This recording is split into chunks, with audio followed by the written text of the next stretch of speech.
The first time I heard the name, I loved it. "What about Leo?" Chloe asked, her voice soft in the dim light of our bedroom. She was curled on her side, a mountain of pillows supporting her 7-month pregnant belly. I was reading a chapter of The Expectant Father to her, a nightly ritual that had become the anchor of my chaotic days. "Leo," I repeated, testing the sound. It felt strong, classic. "I love it." A beatific smile spread across her face. "It was his name," she whispered, her eyes shining with unshed tears. "It would be a nice way to remember him." And just like that, the beautiful, perfect name became a ghost in the room, a chill that seeped into my bones and hasn't left since. Leo wasn't just an ex-boyfriend. He was Chloe's high school sweetheart, her first everything. They were that couple, the one you see in movies, a 5-year love story that ended in a horrific car accident during their freshman year of college. I knew all of this, of course. Chloe had told me early on, her grief still palpable after a decade. I'd held her as she wept, my heart aching for the girl who had lost so much so young. I thought I understood. I thought I had made my peace with the space he would always occupy in her heart. But naming our son, our first child, after him, that felt like building a shrine where a cradle should be. I tried to be gentle. I waited until the next morning, over lukewarm coffee at our kitchen island. "Honey, about the name, I'm just not sure." The light in her eyes flickered and died. "What do you mean?" Her voice was tight. "It's a beautiful name, and it would mean the world to me." I stumbled through an explanation, trying to articulate the knot of wrongness in my gut. "I know it does. It's just, he was your first love. Our son should be his own person, not a stand-in." Her face hardened. "He's not a stand-in, Mark. He was a huge part of my life, a part of who I am. Are you asking me to erase that?" The conversation devolved from there, our voices rising with each volley of misunderstood intentions until we were standing on opposite sides of a chasm that hadn't been there the night before. My brother, Dave, was predictably blunt over a beer at our usual spot, McSorley's. "Absolutely not. Dude, that's a 5-alarm fire of a red flag." He wiped foam from his mustache. "It's one thing to remember someone. It's another thing to turn your kid into a living memorial. It's not fair to you, and it's definitely not fair to the kid." My mother, on the other hand, urged caution. "She's pregnant, Mark. Her hormones are all over the place. Just be gentle. Don't make any drastic decisions." I tried to see it her way. Chloe's own family life was a fractured, chilly landscape. Her parents' divorce was a bitter war of attrition, and her mother offered affection with the warmth of a transaction. Leo's family, the Gallos, had been her sanctuary. They had a sprawling, chaotic apartment in the East Village that always smelled of garlic and tomato sauce. They had welcomed her, loved her, and in doing so had shown her what a real family could be. Leo wasn't just the boy she loved.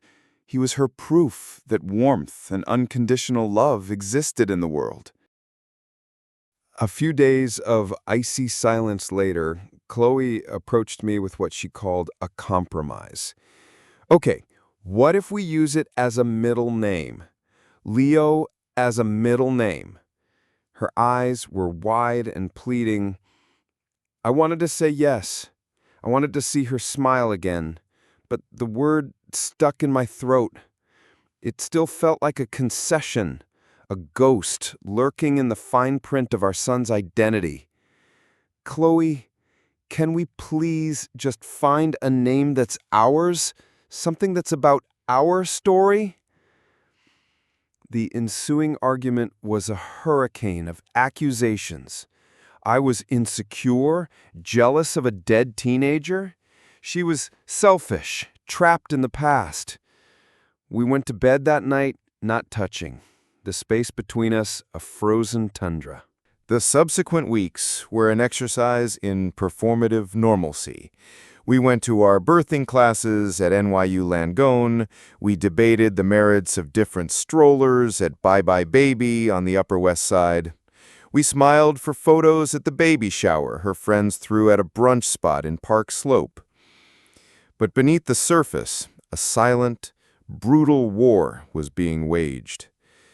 Our easy, rambling conversations were replaced with curt, functional exchanges. The shared joy that had been our bedrock was gone, replaced by a thick, suffocating tension. We'd sit across from each other at our favorite cafe, the Grey Dog. The silence between us, louder than the espresso machine's hiss. Her best friend Sarah cornered me one afternoon while Chloe was at a prenatal yoga class. "Mark, you're not seeing the whole picture," she said, her tone gentle but firm. "Leo's death, it shaped her. It made her fiercely loving, deeply empathetic. The part of her that you fell in love with, that part was forged in that grief. Honoring him isn't about replacing you. It's about acknowledging the journey that led you to him." One evening, I found her in the half-finished nursery, crying silently as she folded a tiny striped onesie. My anger evaporated, replaced by a wave of profound sadness. I wrapped my arms around her, burying my face in her hair. "I hate this," I whispered. "I hate fighting with you." She sagged against me, her body trembling with sobs. "Me too. I want our son to have a piece of that goodness, that pure, uncomplicated love." In that moment, I almost gave in. What was in a name? Was it worth this gaping wound in our marriage? But then I'd lie awake at night and think about my own history. I hadn't lost a great love to tragedy, but I had my own scars, my own battles with insecurity and self-doubt. I'd worked hard to become a man who felt worthy of Chloe's love. I wanted our son's name to be a symbol of us, of the life we had painstakingly built together, not a tribute to a love story that wasn't ours. I felt a fierce, primal need for our son to have his own story, untethered to the past. Chloe's mother came into the city for a weekend, a visit that felt more like an inspection. We took her to Gramercy Tavern, the kind of place she expected, the air already thick with our unspoken grievances. "So, have we landed on a name for my first grandchild?" she asked, her smile not quite reaching her eyes. Chloe shot me a look, a clear warning. "We're still workshopping some ideas," I said through gritted teeth. The lie tasted like ashes in my mouth. I couldn't sleep. The argument replayed in my head on a loop. I opened my laptop, idly clicking through old photo folders, searching for a time when things were simpler. I stumbled upon a folder from a trip we took to Beacon years ago, in the early days of our relationship. And inside it, a subfolder I'd never noticed before, labeled simply L. My blood ran cold. It was filled with pictures of a teenage Chloe and Leo, laughing on a beach, posing awkwardly at a dance, his arms slung possessively around her. It wasn't that the photos existed that bothered me. It was that she kept them here, nestled within our memories. The next evening I broke. The calm I had been desperately clinging to shattered. "I found the pictures, Chloe." She didn't feign ignorance. "They're just pictures, Mark." "No, they're not." My voice cracked with a hurt so deep it surprised me. "It's this shrine you've built. To him, to your past. And now you want to name our son after him? You want to pull our future into it? I can't live like that, Chloe. I can't live in a marriage where I feel like I'm constantly being compared to a ghost." Her face, which had been pale with shock, flushed with a sudden fierce anger. "Compared?" she fired back, her voice rising to a near shout. "Do you think this is about you? My God, Mark, do you have any idea how much I love you? How much I want this baby with you? This isn't about replacing anyone. It's about honoring a part of my story that made me who I am. The part of me that learned how to love so fiercely that I could find my way to you after I thought my heart was broken forever. Why is that so threatening to you?" She had her hands on her belly, her breath coming in ragged gasps. "This was never just about a name, was it? This is about your own insecurity.